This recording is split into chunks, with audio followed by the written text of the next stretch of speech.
Tokyo Olympics के पदक विजेता स्वदेश लौटे। दिल्ली एयरपोर्ट पर किया गया भव्य स्वागत।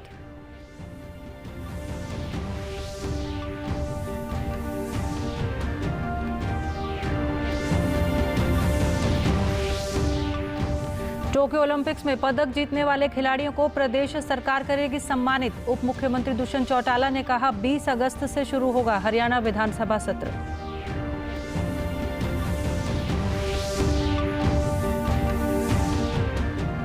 प्रधानमंत्री नरेंद्र मोदी ने जारी की प्रधानमंत्री किसान सम्मान निधि योजना की 9वीं किस्त। वीडियो कॉन्फ्रेंसिंग के जरिए 9 करोड़ 75 लाख से अधिक लाभार्थी किसान परिवारों के खाते में ट्रांसफर हुई 19,500 करोड़ रुपए से अधिक की राशि। और भारत छोड़ो आंदोलन की 79वीं वर्षगांठ पर आज संसद के दोनों सदनों में स्वतंत्रता सेनानियों को किया गया नमन। प्रधानमंत्री ने कहा भारत छोड़ो आंदोलन की भावना ने देश के युवाओं में ऊर्जा भरी। नमस्कार, मैं मंजू सिंधु और अब खबरें विस्तार से। आज शाम दिल्ली एयरपोर्ट पर टोक्यो ओलंपिक्स में भारत के पदक विजेताओं की स्वदेश वापसी हुई। इनमें कांस्य पदक विजेता बजरंग पूनिया, रजत पदक विजेता रवि दहिया और स्वर्ण पदक विजेता नीरज चोपड़ा सहित अन्य खिलाड़ी भी शामिल हैं। दिल्ली हवाई अड्डे पर खिलाड़ियों के स्वागत के लिए बड़ी संख्या में लोग पहुंचे। हवाई अड्डे से बाहर निकलने पर बजरंग पूनिया और रवि दहिया को प्रशंसकों ने कंधे पर उठा लिया। वहीं नीरज चोपड़ा का भी भारत लौटने पर भव्य स्वागत हुआ।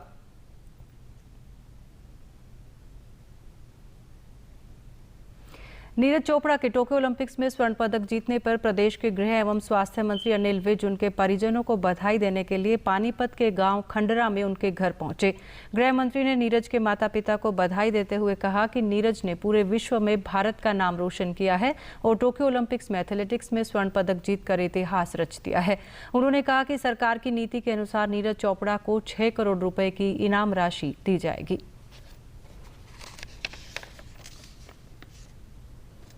उन माँ बाप के चरण स्पर्श करने के लिए आया हूँ जिनके बेटे ने टोक्यो ओलंपिक में भारत के लिए गोल्ड जीतकर भारत का नाम सारे विश्व में ऊंचा किया। उप मुख्यमंत्री दुष्यंत चौटाला ने आज सिरसा में अपने आवास पर कार्यकर्ताओं से मुलाकात करने के बाद पत्रकारों को संबोधित किया। उप मुख्यमंत्री दुष्यंत चौटाला ने टोक्यो ओलंपिक्स में पदक जीतने वाले खिलाड़ियों को बधाई दी। उन्होंने कहा कि 13 अगस्त को प्रदेश लौटने पर खिलाड़ियों को सम्मानित किया जाएगा। उप मुख्यमंत्री ने कहा कि प्रदेश की खेल नीति बेहतर होने से ओलंपिक्स में अच्छा परिणाम मिला है। उन्होंने कहा कि महिला हॉकी टीम में हरियाणा के खिलाड़ियों ने बेहतर प्रदर्शन किया। उप मुख्यमंत्री ने कहा कि सिरसा की सविता पुनिया के बेहतर प्रदर्शन की बदौलत टीम इंडिया ने ओलंपिक्स में चौथा स्थान हासिल किया है। उन्होंने कहा कि बेटियों ने देश का नाम रोशन किया है और चौथे स्थान पर रहने वाली टीम इंडिया के खिलाड़ियों को प्रदेश सरकार सम्मानित करेगी।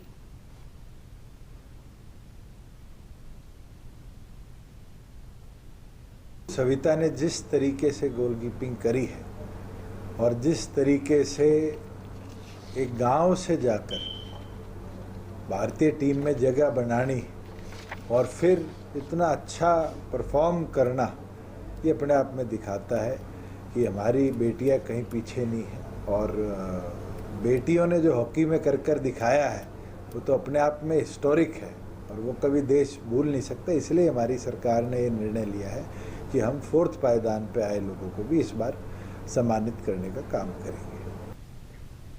उप मुख्यमंत्री ने कहा कि 20 अगस्त से हरियाणा विधानसभा सत्र शुरू होगा और विधानसभा सत्र शुरू करने के लिए सरकार ने राज्यपाल को पत्र लिखा है। उन्होंने कहा कि सिरसा में जल्द ही अन्य विकास कार्य करवाए जाएंगे और मेडिकल कॉलेज बनाने का काम शुरू होगा। गवर्नर को रिक्वेस्ट करी है कि वो 20 तारीख से मॉनसून सेशन की शुरुआत करें, क्योंकि हमें 6 महीने में भी सेशन कराने और कई ऐसे लेजिस्लेटिव्स हैं जो आने वाले समय में सदन के पटल पर आएंगे। आज के दिन तो मेडिकल कॉलेज है जिसका मेडिकल एजुकेशन ने टेंडर कर दिया है सेंट्रल PSU को और जल्द उसका भी कार्य शुरू होगा। साथ में कई ऐसी चीज़ें हैं जिनकी रीलोकेशन शहर के अंदर आज के दिन डिमांडेड है, चाहे वो हॉस्पिटल की रीलोकेशन हो, चाहे बस स्टैंड की रीलोकेशन हो। सरकार उस पर कार्य कर रही है।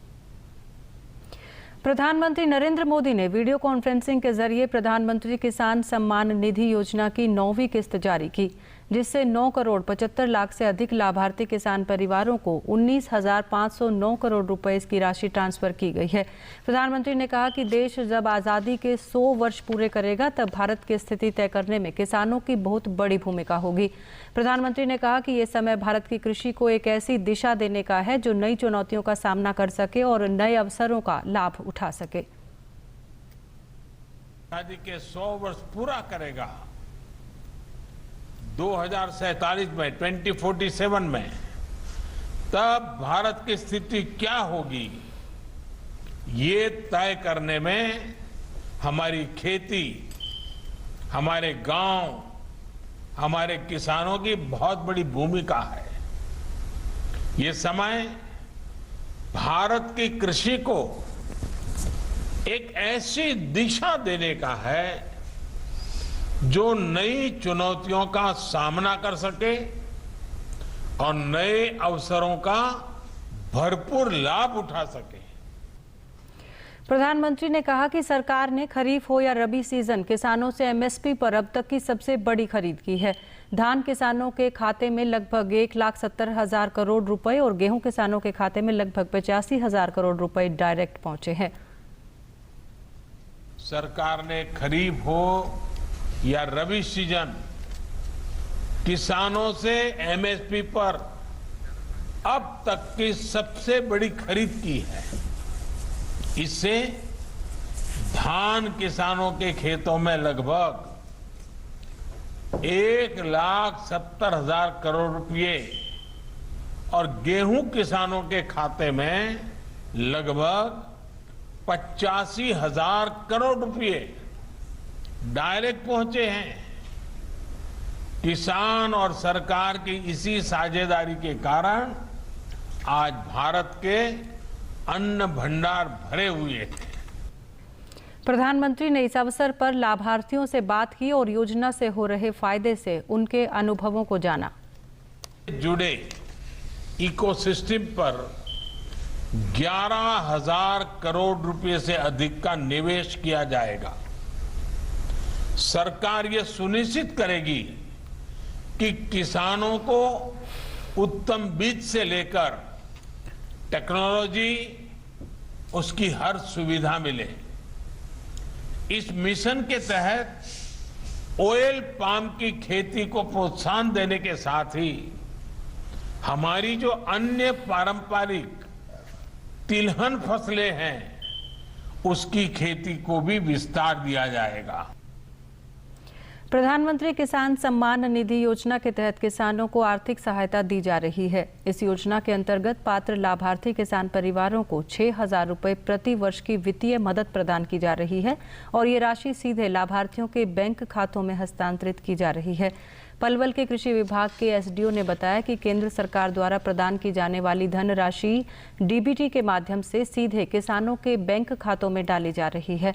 उन्होंने कहा कि अभी तक 8 किश्तें किसानों के खाते में डाली जा चुकी हैं और प्रधानमंत्री नरेंद्र मोदी द्वारा आज 9वीं किश्त जारी की गई है। पलवल जिले में लगभग 56,000 पात्र किसानों को इस योजना का लाभ मिल रहा है। किसान सम्मान निधि योजना चलाई जा रही है, जिसके तहत साल में 3 बार 2-2 हज़ार रुपये उनके खाते में डीबीटी के माध्यम से सीधे डाले जाते हैं और जिसकी बेनिफिशियरी जो लिस्ट होती है वो किसान द्वारा खुद ही अप्लाई कराई जाती है।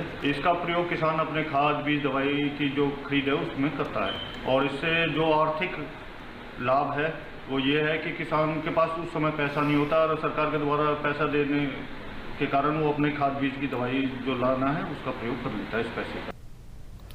किसानों ने कहा कि ये योजना उनके लिए काफ़ी लाभकारी साबित हो रही है और वे इस धनराशि का इस्तेमाल अपनी फसलों के लिए बीज, खाद और दवाइयां खरीदने के लिए कर सकते हैं और वे इसके लिए प्रधानमंत्री नरेंद्र मोदी का आभार व्यक्त करते हैं।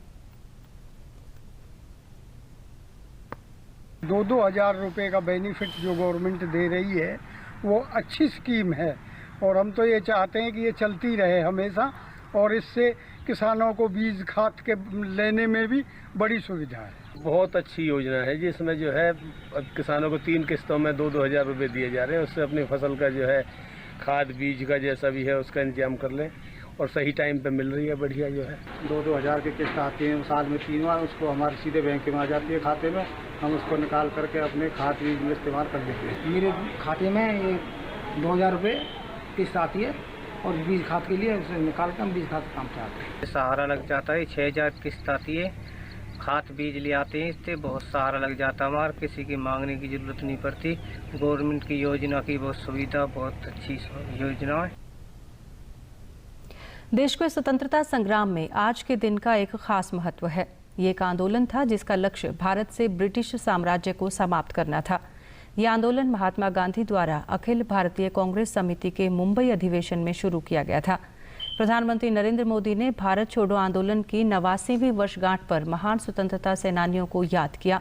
प्रधानमंत्री ने ट्वीट कर कहा कि भारत छोड़ो आंदोलन में हिस्सा लेने वाले सभी महान लोगों को श्रद्धांजलि, जिन्होंने उपनिवेशवाद के खिलाफ लड़ाई को मजबूत करने में महत्वपूर्ण भूमिका निभाई। महात्मा गांधी से प्रेरित होकर भारत छोड़ो आंदोलन की भावना पूरे देश में गूंज उठी और हमारे देश के युवाओं में जोश भर उठा।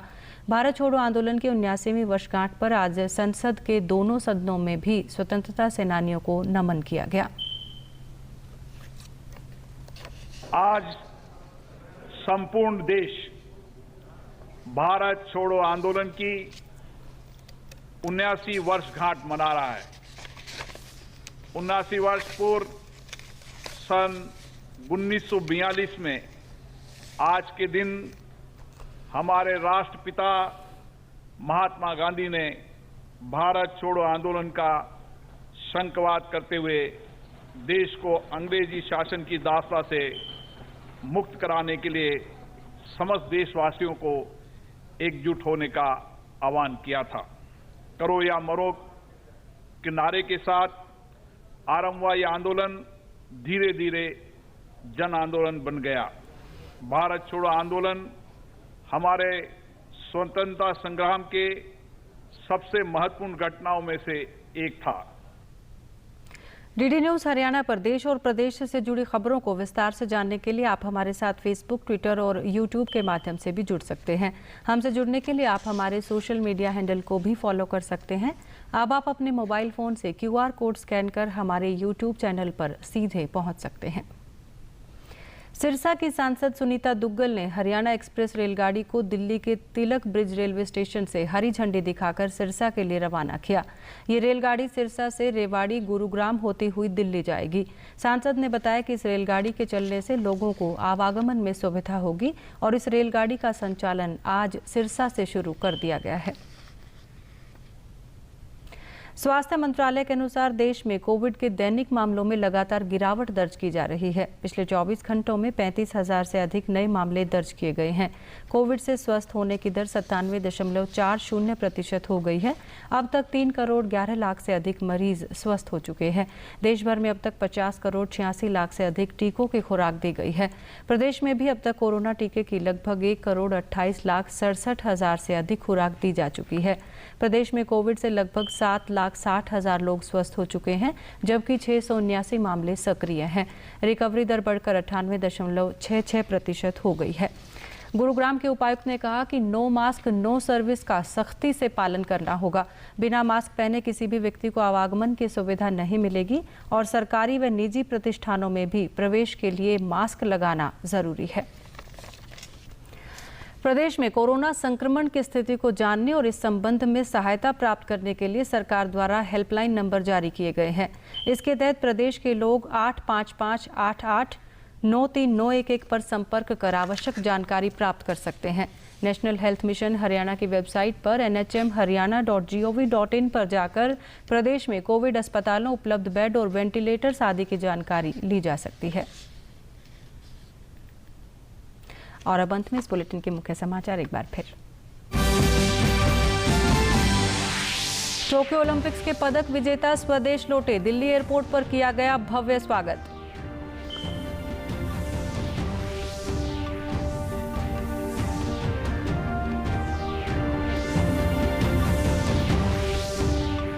टोक्यो ओलंपिक्स में पदक जीतने वाले खिलाड़ियों को प्रदेश सरकार करेगी सम्मानित। उप मुख्यमंत्री दुष्यंत चौटाला ने कहा 20 अगस्त से शुरू होगा हरियाणा विधानसभा सत्र।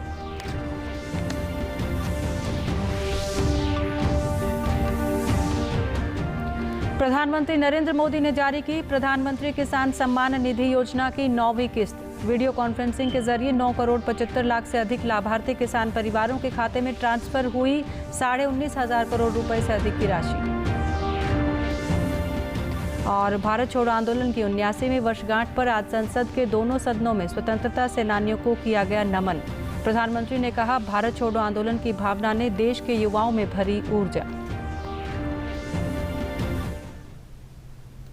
सभी दर्शकों से अपील है कि आप जब भी घर से बाहर निकलें तब मास्क जरूर पहनें, 2 गज की दूरी बनाए रखें और एक नियमित अंतराल पर अपने हाथ धोते रहें। और अगर आप पात्र हैं तो टीकाकरण जरूर करवाएं, तभी आप कोरोना महामारी से बच सकते हैं। आज के बुलेटिन में बस इतना ही। नमस्कार।